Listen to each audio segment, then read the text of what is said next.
Donc rebonjour, et donc je suis toujours responsable du département génétique à l'Institut de l'élevage, enfin à ma connaissance. Donc là, je vais vous faire une présentation, un pitch rapide sur l'utilisation du spectre moyen infrarouge en brebis laitières à la place de mon collègue Gilles Lagriffoul, qui n'a pas pu venir aujourd'hui. Et je connais un petit peu les spectres moyen infrarouges pour y avoir travaillé par le passé.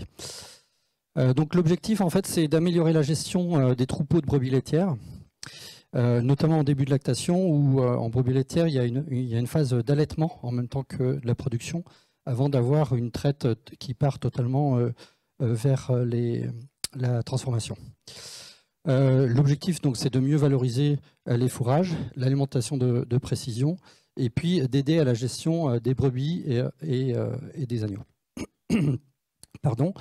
Et en fait, l'avantage des espèces laitières, c'est qu'on dispose du lait de façon assez régulière et donc on peut essayer de détecter des indicateurs non invasifs à partir du lait prélevé de l'état de santé ou de l'état nutritionnel de l'animal. Et donc c'est de cette idée que part l'analyse des spectres de moyenne infrarouge du lait.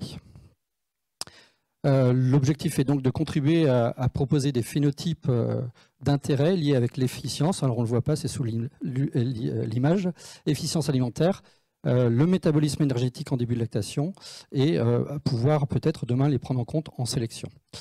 C'est un travail le dispositif s'appuie sur 2 unités expérimentales qui sont à peu près dans le rayon de Roquefort à côté, et 8 élevages sur 2 rayons, les Pyrénées et le Roquefort, et donc 8 élevages également.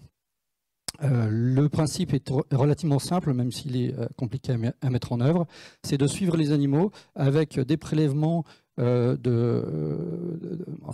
mesures plutôt au niveau du rumen, du sang et du lait. Bon, je ne vais pas les détailler, vous les avez là. Et l'idée, le jeu sera de les mettre en relation avec le spectre moyen infrarouge du lait ensuite. Même chose, mais de façon plus simplifiée quand même dans les élevages classiques. Et puis avec également la partie note d'état corporel que je n'ai pas citée juste avant.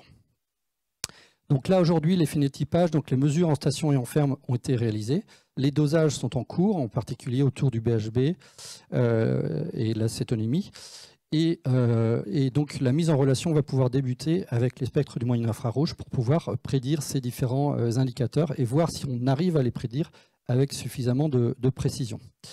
L'objectif ensuite, c'est de développer des prototypes d'outils si la précision est suffisante, si le R2 est suffisant, et de tester ça dans 4 élevages supplémentaires en campagne 2023. Donc c'est un projet multipartenarial qui s'appuie en particulier sur les unités mixtes technologiques GPR et PSR, donc pour la partie plus santé, avec donc l'INRA, l'Institut de l'élevage, et puis des partenaires professionnels, donc notamment la CASOT et les entreprises ou organismes de sélection brebis. Voilà.